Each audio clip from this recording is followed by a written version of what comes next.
پھر اسی وقت میں عقب سے نکل کر رادھن لال کے قریب پہنچ گیا اور رادھن لال نے چونک کر مجھے دیکھا، پھر مسکرایا۔ تو پہلے دن کا جاپ کر چکا ہے تو؟ اس نے مجھے دیکھ کر کہا۔ ہاں گرو مہاراج۔ اچھا چلیے چیزیں اٹھا، پھل وغیرہ الگ کر لے، نوٹ سمیٹ کر انہیں ایک جگہ کر کے میرے حوالے کر دے۔ اصل میں نے تجھے بتایا تھا کہ میں نے کوئی چیلا نہیں بنایا۔ بہت سے لوگوں نے یہ کوشش کی، لیکن تو جانتا ہے کہ ایرے غیرے کو کوئی علم نہیں دیا جاتا۔ یہ تو تیری خوش قسمتی ہے کہ تو نے مجھ سے وہ حاصل کر لیا جو اچھے نہ حاصل کر سکے۔ یہ چیزیں اٹھا لے۔ اس نے رادھن لال کی ہدایت پر عمل کیا، پھل وغیرہ سمیٹ کر ایک جگہ کر دیے۔ رادھن لال بولا، لے اب اس میں سے جو کچھ بھی تیری پسند ہو اٹھا لے، لیکن اپنی رہائش گاہ میں جا کر ہی ان کو کھانا پینا۔ آج سے یہ بھی کیا کر تو، یہ لوگ روزانہ نہیں آتے، 3 دن کے بعد آتے ہیں، چنانچہ آج سے تیسرے دن تو پھر اسی وقت یہاں آ جانا تاکہ یہ تمام چیزیں سمیٹ لے۔ جی گرو مہاراج، میں نے جواب دیا۔ پھر میں نے کہا، ایک بات پوچھنا چاہتا ہوں آپ سے گرو مہاراج۔ ہاں پوچھ۔ رات کو جب میں جاپ کر کے واپس لوٹ رہا تھا تو مجھے کسی عورت کے چیخنے کی آوازیں سنائی دے رہی تھی۔ رادھن لال نے چونک کر مجھے دیکھا، پھر بولا، تو پھر کیا کیا تو نے؟ میرا مطلب ہے کون تھی وہ جبکہ وہ یہاں تو دور دور تک آبادی نہیں ہے۔ رادھن لال چند لمحے سوچتا رہا، پھر اس نے کہا، کچھ سمے گزار لے، اس کے بعد تجھے یہ سب کچھ معلوم ہو جائے گا۔ تجھے ہمارے کام میں شریک ہونا ہوگا، تو اس کی بالکل چنتا نہ کر۔ وہ کوئی ایسی بات تو نہیں تھی۔ دیکھ ابھی بہت کم وقت گزرا ہے، تجھے یہاں کوئی ایسی بات ہو چکی تو ابھی اس پر دھیان مت دھرنا، اور اگر ایسی چیخیں تجھے دوبارہ سنائی بھی دیں تو اس کی فکر تو مت کرنا۔ جی گرو مہاراج، میں نے جواب دیا، لیکن میرے دل میں ایک خلش سی پیدا ہو گئی تھی۔ رادھن لال نے حتمی طور پر یہ بات کہہ دی تھی کہ ایسی باتوں پر نظر نہ رکھا کروں، مجھے اس کی ہدایت پر عمل کرنا ضروری تھا، کیونکہ بہر طور اس سے کچھ سیکھ رہا تھا میں، لیکن اندر کی جو کیفیت ہوتی ہے وہ کبھی کبھی انسان کے بس سے باہر ہو جاتی ہے۔ نہ جانے وہ کیسی چیخیں تھیں۔ بہرحال جو پھل وہاں سے اٹھا کر لایا تھا انہیں کھایا، اس کے بعد آرام کرنے کے لیے لیٹ گیا میں۔ پھر دوسری رات بھی میں نے جاپ شروع کیا۔ پھر تیسری رات ایک عجیب واقعہ ہوا۔ سامنے والے درخت پر جو رنگین چڑیاں تھیں اور جنہیں میں نے اب دن میں بھی آ کر دیکھا کرتا تھا، اور وہ بہت خوبصورت بھی تھیں، اس وقت جب میں جاپ کر رہا تھا میں نے دیکھا کہ درخت کے اوپری شاخ سے ایک سانپ نیچے اتر رہا ہے۔ میں جاپ کر رہا تھا لیکن کالے ناگ کو دیکھ نہ سکا۔ جانے کیوں میرے دل کو خوف کا ایک احساس سا ہوا۔ اگر یہ اتر کر میرے پاس آیا تو مجھے کیا کرنا چاہیے؟ میں نے دل میں سوچا اور اس کے بعد اس احساس کے ساتھ خاموش ہو گیا کہ گرو رادھن لال نے مجھے کہا تھا کہ اگر کوئی ایسی بات ہو تو اپنی جگہ نہ چھوڑنا۔ ہو سکتا ہے یہ سانپ مجھ تک نہ پہنچے، لیکن میری نگاہیں سانپ پر جمی رہیں۔ سانپ آہستہ آہستہ نیچے اترا اور اٹھ کر تھوڑی دیر بعد اس گھونسلے کے قریب رک گیا۔ پھر میں نے سانپ کو اپنا پھن گھونسلے میں داخل کرتے دیکھا، اور چند لمحوں بعد جو منظر میری آنکھوں کے سامنے آیا اس نے میرا دل تڑپا دیا۔ وہ رنگین اور حسین چڑیا سانپ کے منہ میں دبی ہوئی پھڑپڑا رہی تھی، اور سانپ اسے منہ میں دبائے پیچھے ہٹ گیا تھا۔ چڑیا پھڑپڑاتی رہی، میرا دل سینے سے نکلا پڑ رہا تھا، اور میری خواہش تھی کہ کسی طرح اس سانپ کو ہلاک کر کے اس چڑیا کو آزاد کرا دوں، لیکن رادھن لال کے الفاظ بھی میرے ذہن میں تھے۔ دیکھتے ہی دیکھتے سانپ چڑیا کو چٹ کر گیا۔ پھر اس نے دوبارہ پھن اندر ڈالا اور دوسری چڑیا نکال لی۔ اسے بھی ہلاک کرنے کے بعد سانپ نے اپنی منزل کی جانب رخ کیا اور درختوں کی شاخوں میں گم ہو گیا۔ حسین چڑیوں کا گھونسلہ خالی ہو گیا تھا اور نہ جانے کیوں میرے دل کو ایک دکھ کا احساس تھا۔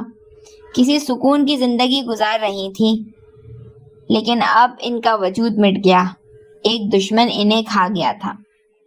سانپ اپنی جگہ سے غائب ہونے کے بعد پھر نظر نہیں آیا اور میں اطمینان سے اپنی جاب پورا کرتا رہا، یہاں تک کہ چاند نے سر ابھارا اور میں نے جاب ختم کر کے اپنی جگہ کی راہ لی۔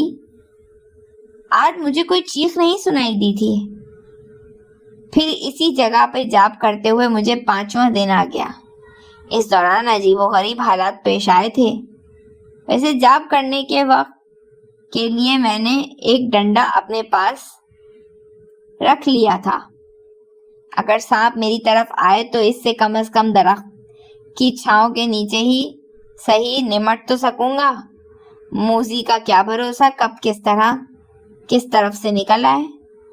خیر جناب، یہ واقعات گزر رہے تھے تو میں 5ویں دن کا تذکرہ کر رہا تھا۔ یہ میری جاب کا 5واں دن تھا۔ 2 دن اور باقی تھے۔ میں بیٹھا ہوا جاب کر رہا تھا۔ موسم خوشگوار تھا، آسمان پر بادل چھائے ہوئے تھے اور آج یہ خطرہ تھا کہ شاید چاند نظر نہ آئے، لیکن بہرحال ایک تعین ہو گیا تھا۔ چاند اگر بادلوں کی وجہ سے نظر نہیں بھی آیا تو کیا ہو سکتا ہے۔ لیکن پھر آہستہ آہستہ جوں رات گزرتی گئی بادل چھٹنے لگے اور چاند پوری آب و تاب کے ساتھ نکل آیا۔ فضاؤں میں چاروں طرف روشنی پھیل گئی تھی۔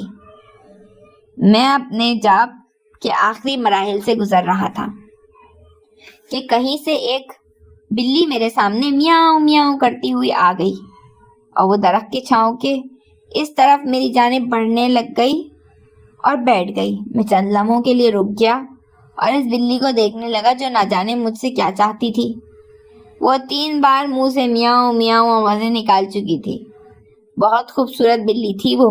میں اسے دیکھ کر مسکراتا رہا، نہ جانے کیا سمائی ہے اس کے دل میں، لیکن پھر وہ خوفناک لمحہ آ گیا جس نے میری روح تک کو لرزا دیا۔ اسی سامنے والے درخت سے جس پر میں چڑیوں کا وہ گھونسلہ دیکھا کرتا تھا اور اب وہ گھونسلہ ویران دیکھ کر میرے دل کو دکھ ہوتا تھا، اچانک ایک قد آور بلے نے چھلانگ لگائی۔ کالے رنگ کا یہ بلہ بڑی لمبی زکن بھر کر بلی پر آ کودا تھا۔ بلی اپنی جگہ سے اٹھ کر بھاگی اور بلہ غراتا ہوا اس کے پیچھے دوڑا۔ میں حیرت سے دیکھا، وہ بلہ عام جسامت سے کہیں زیادہ تھا اور بہت تندرست و توانا معلوم ہوتا تھا۔ دیکھتے ہی دیکھتے اس نے بلی پہ جھپٹا مارا اور اس کی گردن اپنے دانتوں میں دبوچ لی۔ میرے ہاتھوں میں لرزش پیدا ہو گئی۔ میں نے ڈنڈے کو مٹھی میں پکڑ لیا اور ایک لمحے کے لیے میرا دل چاہا کہ اٹھ کر کھڑا ہو جاؤں اور اس خوبصورت بلی کو بچاؤں جو اب بلے کے جبڑوں میں دبی ہوئی تڑپ رہی تھی۔ زمین پر اچھا خاصا ہنگامہ ہو رہا تھا۔ اس بلی کو بھنبوڑ رہا تھا اور دیکھتے ہی دیکھتے بلی خون میں نہا گئی۔ بلے نے اس کی ٹانگیں چبا ڈالی اور تھوڑی دیر کے بعد وہ اس کے پورے بدن کو چٹ کر گیا۔ بلی کو اس نے توڑ مروڑ کر رکھ دیا تھا اور اب زمین پر خون کے چھینٹوں کے علاوہ اور کچھ نظر نہیں آ رہا تھا۔ کالے بلے کا خون منہ سے رنگ گیا تھا، لیکن اس کے ساتھ ہی ساتھ میں نے یہ محسوس کیا کہ اس کی جسامت پہلے سے بھی کچھ بڑھ گئی ہے۔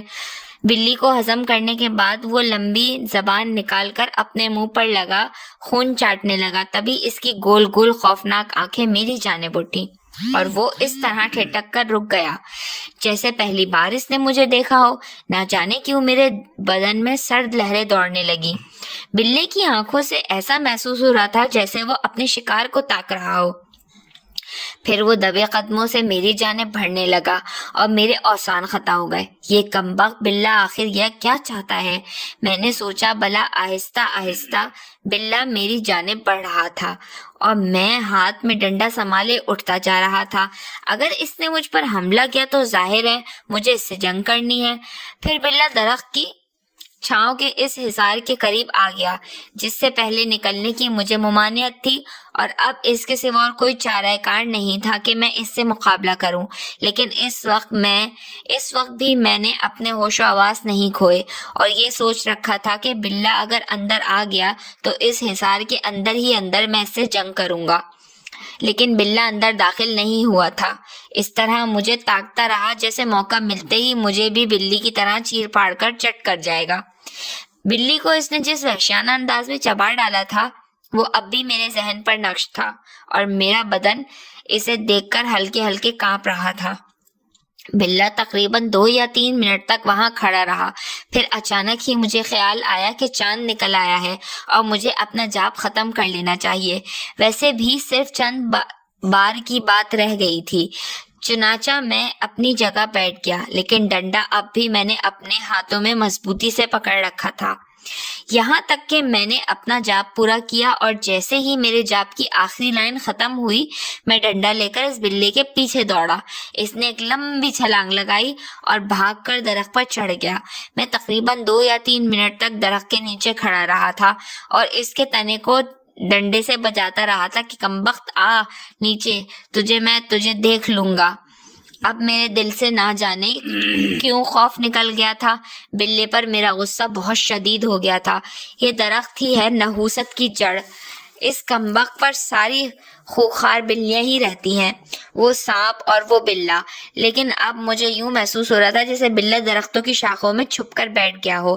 بہرحال دیر تک میں درخت پر ڈنڈے برساتا رہا، لیکن بلے نے اپنی جگہ نہیں چھوڑی تھی۔ وہ مجھے نظر نہیں آ رہا تھا، نہ ہی اس کی آنکھیں کہیں چمک رہی تھیں، جبکہ میں ان کی تلاش میں تھا۔ ایک لمحے کے لیے دل چاہا کہ درخت پر چڑھ کر اسے تلاش کروں، لیکن پھر اپنی اس دلیری کو خود ہی اپنے سینے میں دبا لیا کہ کیا فائدہ کسی مصیبت میں پھنس جاؤں، وہاں سانپ بھی ہے۔ اس کے بعد میں آہستہ آہستہ آگے بڑھنے لگا۔ میں نے سوچا کہ دوبارہ جب بھی وہ نظر آیا میں اس پر ڈنڈا پھینک کر مار دوں گا، لیکن یہ بھی ایک غلط طریقہ کار تھا۔ میرے ہاتھ سے اگر ڈنڈا نکل گیا تو شاید صرف ہاتھوں میں سے اس کا صحیح طور پر مقابلہ نہ کر پاؤں، ورنہ وہ مجھے زخمی کر دے گا۔ میں آہستہ آہستہ آگے بڑھ رہا تھا۔ دفعتاً مجھے اپنے عقب میں سرسراہٹیں محسوس ہوئی اور میں نے پلٹ کر دیکھا۔ ایک بار پھر میرے رونگٹے کھڑے ہو گئے تھے۔ انسان اپنی وحشت، اپنے خوف پر بڑی مشکل سے یہ قابو پا سکتا ہے۔ بلّا آہستہ آہستہ میرے پیچھے چلا آ رہا تھا اور مجھ سے زیادہ فاصلے پر نہیں تھا۔ میں نے حلق سے ایک دہاڑ نکالی اور پلٹ کر بلے کی جانب دوڑا، لیکن وہ میرے پلٹتے ہی پھر بھاگ گیا تھا۔ میں نے کچھ دور تک اس کا تعاقب کیا، لیکن وہ کمبخت بھاگ کر پھر درخت پر چڑھ گیا تھا۔ میں نے سوچا لعنت ہے اس پر، اب مجھے اپنی رہائش گاہ میں پہنچ جانا چاہیے۔ چنانچہ میں تیز تیز قدم اٹھاتا ہوا واپس پلٹا اور تھوڑی دیر کے بعد ہی اپنی رہائش گاہ میں داخل ہو گیا۔ لیکن آج پھر میرا دل لرز گیا تھا۔ وہ نسوانی چیخیں آج پھر سنائی دے رہی تھیں، لیکن آواز بدلی ہوئی تھی۔ وہ آواز نہیں تھی جو میں نے پہلے سنی تھی۔ کوئی چیخ چیخ کر کہہ رہا تھا، نہیں، تمہیں بھگوان کا واسطہ، نہیں نہیں، ایسا نہ کرو، ایسا نہ کرو، دیکھو میری بات مان لو، دیکھو بات مان لو میری، دیکھو دیکھو۔ اور پھر یوں لگا جیسے کسی نے اس کا منہ بند کر دیا ہو۔ میرے دل و دماغ معطل ہو کر رہ گئے تھے۔ لیکن کیا کروں کیا نہ کروں، یہ آوازیں بڑی دلزوز تھیں۔ کوئی کسی کو مدد کے لیے پکار رہا تھا، لیکن اس کی مدد کو نہیں جا سکتا تھا میں، جبکہ میرا دل چاہ رہا تھا کہ میں ایسا کروں۔ بہرحال دل محسوس کر واپس پلٹا اور اپنی قیام گاہ میں آ گیا، لیکن اس رات مجھے نیند نہیں آئی تھی۔ دوسری صبح بھی میں دیر تک کسل مندی سے پڑا رہا۔ رادھن لال سے کچھ پوچھنا بیکار ہی تھا، اس نے کہہ دیا تھا یہاں ہونے والی کسی بات پر توجہ نہ دوں۔ پھر جاپ کے بقیہ 2 دن بھی گزر گئے۔ 7ویں دن میں نے جاپ مکمل کر لیا تھا اور 8ویں دن کی صبح رادھن لال میرے پاس آیا۔ وہ مسکراتی نگاہوں سے مجھے دیکھ رہا تھا اور اس نے کہا، آ باہر آ میرے ساتھ۔ میں اس کے ساتھ باہر نکل آیا تو رادھن لال نے کہا، تیری داڑھی کتنی بڑھ گئی ہے، کبھی آئینے میں اپنی شکل دیکھی ہے؟ وہ آئینہ ہے ہی نہیں میرے پاس۔ ہاں میں جانتا ہوں، لیکن میں نے تیرے لیے بندوبست کر دیا ہے۔ جاپ پورا ہو گیا؟ جی ہاں گرو جی، جو کچھ آپ نے بتایا تھا وہ میں نے پورا کر لیا ہے. آئینے میں اپنے آپ کو دیکھے گا تو تجھے احساس ہوگا کہ اس جاپ کا نتیجہ کیا ہوا ہے. کیا مطلب؟ خیر چھوڑ ان باتوں کو. کوئی ایسی خاص بات تو نہیں ہوئی؟ نہیں گرو مہاراج. تو بس یہ سمجھ لے تو اپنے گیان کے پہلے مرحلے کو پورا کر چکا ہے اور اس کے بعد تجھے کیا ملے گا یہ تو دیکھے گا. کیا ملے گا گرو مہاراج؟ نہیں رے، ابھی نہیں. ابھی تو تجھے بہت کچھ کرنا ہے. گرو دکشنا دینی ہے مجھے. گرو دکشنا؟ ہاں. کیا نہیں دے گا؟ میرے پاس کیا ہے گرو جی؟ آج یہ کہہ رہا ہے پاگل، کل کا دیکھنا تیرے پاس کیا کیا ہوگا. جی گرو مہاراج، مگر تجھے ہمارے لیے کچھ کام بھی کرنا ہوگا اور وہی تیری گرو دکشنا ہوگی. بھلا میں آپ سے کیسے منع کر سکتا ہوں؟ ابھی تک تو بہت ہی اچھا لڑکا ثابت ہوا ہے تو، اور میرا من چاہتا ہے کہ تجھے اتنا کچھ سکھا دوں کہ سنسار تیرے قدموں میں جھک جائے. آپ کی مہربانی ہوگی گرو مہاراج، اس سے زیادہ میں اور کیا کہہ سکتا ہوں. اچھا، اب آنے جاپ کے لیے تجھے کافی عرصے کام کرنا ہوگا، لیکن یہ نیا جاپ 3 دن کا ہوگا. اس کے بعد تجھے پھر 7 دن کا جاپ کرنا ہوگا. کیا وہی جو آپ نے مجھے بتایا ہے وہی مجھے کہنا ہوگا؟ نہیں، کچھ اور. رادھن لال نے کہا. ٹھیک ہے، مگر اس میں سمے بہت لگ جائے گا. اب کیا کرنا ہوگا مجھے؟ صرف آپ کے قدموں میں ہی رہنا ہے. ہمارے چرنوں میں رہے گا تو سیکھ بھی پائے گا پگلے. آپ پہلے اپنا حلیہ درست کر لے. تیرے لیے نئے کپڑے منگوا لیے ہیں ہم نے. وہ مجھے ایک اور کمرے میں لے گیا. یہاں آئینہ بھی تھا، شیو کا سامان بھی تھا، غسل کرنے کے لیے غسل خانہ بھی تھا. اس پورے کارخانے کو میں نے اب تک دیکھا ہی نہیں تھا. بس جتنی جگہ مجھے دکھائی دی تھی میں نے اس پر ہی اکتفا کیا تھا. یہ نئی جگہ جہاں وہ مجھے لے کر گیا تھا بڑی پرسکون اور آرام دہ تھی. میں نے آئینے میں اپنا چہرہ دیکھا اور نہ جانے کیوں مجھے یہ محسوس ہوا کہ میرے چہرے پر ایک عجیب سی کشش پیدا ہو گئی ہے. میری آنکھوں میں ہلکے سے گلابی ڈورے تیر رہے ہیں اور ان آنکھوں میں ایک پراسرار سی چمک پیدا ہو گئی ہے. یہ تمام احساسات مجھے خود اپنے بارے میں ہو رہے تھے اور میں یہ سوچ رہا تھا نہ جانے کیوں یہ تبدیلی ہو گئی ہے. پھر میں نے اپنے ہاتھ پیروں پر بھی غور کیا. شاید یہ اتنے دن کے عیش و آرام کے نتیجے میں تھا کہ میرے بدن کا گوشت بھر گیا تھا. میرے سینے پر لمبے لمبے بال اگائے تھے، حالانکہ میں نے اس سے پہلے کبھی ان پر توجہ نہیں دی تھی. ہاتھوں کی کلائیاں سفید پر بھی سیاہ بال بہت گھنے معلوم ہوتے تھے. غسل کر کے میرا بدن اور نکھر آیا. اس کے بعد میں نے شیو کیا اور ایک بار پھر آئینے میں اپنے آپ کو دیکھتا رہ گیا. میرے بالوں کا انداز پہلے سے بڑا خوبصورت ہو گیا تھا اور کئی بار مختلف لوگوں نے ان کی تعریف بھی کی تھی، لیکن کبھی میں نے اس پر غور نہیں کیا تھا اور نہ توجہ دی تھی. جس ماحول سے اٹھ کر آیا تھا اس میں ان ساری چیزوں کو اس قدر اہمیت نہیں دی جاتی تھی، لیکن آج میں نے اپنے سراپے کو غور سے دیکھا. بھرا بھرا بدن، لمبا قد اور ان سے کہیں زیادہ میری شخصیت میں نکھار پیدا ہو گیا تھا. بہرحال پھر میں نے وہ لباس پہنا، سفید رنگ کا کرتا اور ایک دھوتی تھی. مجھے دھوتی باندھنا صحیح طور پر نہیں آتی تھی کیونکہ میں نے ہندوؤں کے انداز میں کبھی دھوتی بھی نہیں باندھی تھی، لیکن جب میں نے اسے اپنے جسم پر لپیٹا تو مجھے سب کچھ خود بخود آ گیا. کرتا اور دھوتی پہن کر جب میں باہر نکلا تو گرو رادھن لال موجود تھا. اس نے مجھے دیکھا اور اس کی آنکھوں میں عجیب سے تاثرات پیدا ہوئے. پھر اس نے ہنستے ہوئے کہا، بھگوان کی سوگند، تو تو ویسے ہی ساحر ہے، تو تو ویسے ہی جادوگر ہے. تجھے کسی جاپ کو سیکھنے کی کیا ضرورت ہے؟ کیسا لگا تو اپنے آپ کو؟ سب آپ کی مہربانی ہے رادھن لال جی. تو پھر دکشنا دینے کے لیے تیار ہو جا. ابھی دکشنا دے گا یا دوسرے جاپ کے بعد؟ جیسا آپ کا حکم ہو. میں کیا کہہ سکتا ہوں؟ ہاں دیکھ، جو دکشنا تجھے دینی ہے اس میں تجھے زیادہ دن لگ جائیں گے. ہمارا خیال ہے 3 دن کا جاپ تو اور کر لے، پھر تیرا آخری جاپ رہ جائے گا. اس کے بعد تو بہت کچھ پالے گا، بہت کچھ. جیسا آپ کا حکم، میں نے کہا. اس کے بعد میں سکون کا وقت گزارنے لگا. تقریباً 6 دن کے بعد گرو رادھن لال نے مجھے پھر دوسرا جاپ اسی طرح یاد کرایا جیسے پہلا یاد کروایا تھا، لیکن اس جاپ کے لیے انہوں نے کہا کہ یہ مجھے اپنی رہائش گاہ میں ہی پڑھنا پڑے گا اور اس میں کوئی خاص وقت نہیں ہوگا. چنانچہ میں نے دن کا وہ جاپ بھی مکمل کر لیا. اب میں آزادی سے باہر آتا جاتا تھا اور گرو رادھن لال مجھے بہت سی باتیں بتایا کرتا تھا۔ اس کے بعد اس نے ایک صبح مجھ سے مسکراتے ہوئے کہا، اب تجھے وہ کام کرنا ہے جس کے لیے ہم نے تجھ سے کہا تھا۔ کیا رادھن لال مہاراج جی؟ جو کچھ بتا رہا ہوں اسے غور سے سننا۔ تجھے اب بستی میں جانا ہوگا۔ بستی میں گنگولی رام نامی ایک بنیا رہتا ہے۔ اس بنیے کے پاس جانا اور بتانا کہ تو کرن پور سے آیا ہے اور تیرا نام سرن لال ہے۔ جی، میں نے کہا۔ گنگولی رام تجھے ہاتھوں ہاتھ لے گا اور اپنے گھر لے جائے گا۔ چونکہ سرن لال اس کے ایک مرحوم دوست کا بیٹا تھا اور یہ مرحوم دوست لندن میں مر چکا ہے۔ اس دوست کا کیا نام تھا؟ مدن لال۔ یہ میں نے اس لیے پوچھ لیا ہے تاکہ مجھے یاد رہے۔ ہاں، میں خود تجھے بتاتا، پھر وہ تجھے اپنے گھر لے جائے گا۔ اور اب میں تجھے وہ سب سے اہم بات بتاؤں گا۔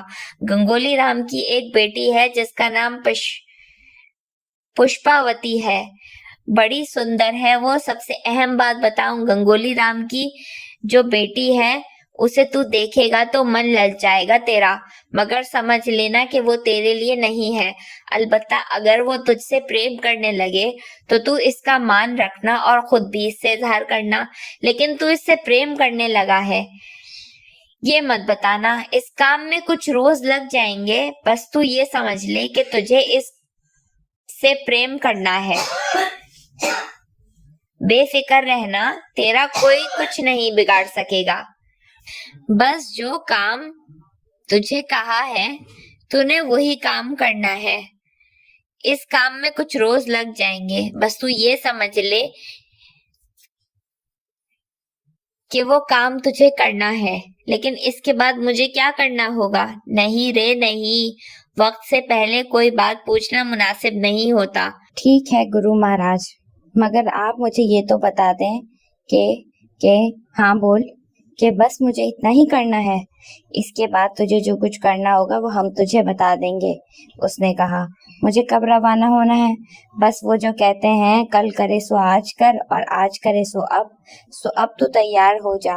دیکھ وہ سوٹ کیس رکھا ہے، اس میں کپڑے بھی ہیں اور تیرا ٹکٹ بھی رکھا ہوا ہے، جس کے بارے میں اگر کوئی پوچھے تو تو بتائے گا کہ تو ریل سے یہاں آیا ہے۔ ٹھیک ہے، جیسا آپ کا حکم۔ اور پھر بہت دن کے بعد میں نے آبادیوں کا رخ کیا۔ اتنے عرصے ویرانوں میں گزارنے کے بعد آبادی میں آنا بہت عجیب سا لگا تھا۔ چچی جان کا گھر بھی وہیں موجود تھا، لیکن میں نے فیصلہ کر لیا تھا کہ جب تک اپنے کام مکمل نہیں کر لوں گا کسی سے نہیں ملوں گا۔ چنانچہ میں رادھن لال کے بتائے ہوئے پتے پر پہنچ گیا۔ بڑی سی دکان تھی جس میں لاکھوں روپے کا مال بھرا پڑا تھا۔ دنیا کی ہر چیز موجود تھی جو ضروریات زندگی میں استعمال ہوتی ہے۔ وہ موٹے سے بدن کا آدمی یقینی طور پر گنگولی رام ہی ہو سکتا تھا۔ میں اس کے پاس پہنچ گیا اور وہ میری جانب دیکھنے لگا۔ میرا نام سرن لال ہے اور میں کرن پور سے آیا ہوں۔ ہے؟ موٹا آدمی حیرت سے چونک کر بولا، پھر اپنی جگہ سے اٹھا اور میرے گلے آ لگا۔ ارے میرا پوت، میرا بیٹا آ گیا تو، مجھے تیرے آنے کی اطلاع ملی تھی۔ جی گنگولی رام مہاراج، کیا کہہ رہا ہے؟ تایا جی نہیں کہے گا مجھے؟ جی تایا جی، بس رے تیرے آنے سے من خوش ہو گیا ہے۔ بھگوان کتنا سندر ہے تو۔ ارے کاکا، او کاکا، گنگولی رام نے آواز دی اور ایک بوڑھا قریب آیا۔ دکان سنبھالو کاکا جی، میرے مہمان آئے ہیں، میں انہیں لے کر جا رہا ہوں۔ تھوڑی دیر کے بعد گنگولی رام مجھے لیے ہوئے ایک خوبصورت سے مکان میں داخل ہو گیا جو دکان سے زیادہ فاصلے پر نہیں تھا۔ مکان میں بہت سے لوگ مجھے نظر آئے، لیکن گنگولی رام مجھے ساتھ لیے ہوئے اندر کمرے میں پہنچ گیا اور یہاں میں نے اس حسین لڑکی کو دیکھا جو ایک کھلے ہوئے پھول کی مانند تھی۔ اتنا شگفتہ چہرہ، بڑی بڑی آنکھیں، مسکراتے ہوئے ہونٹ۔ اس کے ساتھ ہی ایک اور عورت بھی موجود تھی جو سفید ساڑی باندھے ہوئے تھی، لیکن اس کے خد و خال سے یہ اندازہ ہوتا تھا کہ وہ پشپاوتی کی ماں ہے۔ دونوں کے چہرے کے نقوش بھی ملتے تھے۔ گنگولی رام نے کہا، لتا دیکھ کون آیا ہے۔ دونوں مجھے دیکھنے لگیں۔ ان کی آنکھوں میں پسندیدگی کے آثار میں نے صاف محسوس کیے تھے۔ تب لتا نے پوچھا، کون ہے یہ؟ نہیں، ہم نے بتایا، پھر بات ہی کیا رہی؟ تو خود پہچان کر دکھا، تب مانے تجھے۔ لو، مجھے کیا معلوم؟ کیوں پشپا، کون ہو سکتا ہے یہ؟ اگر میرا اندازہ غلط نہیں ہے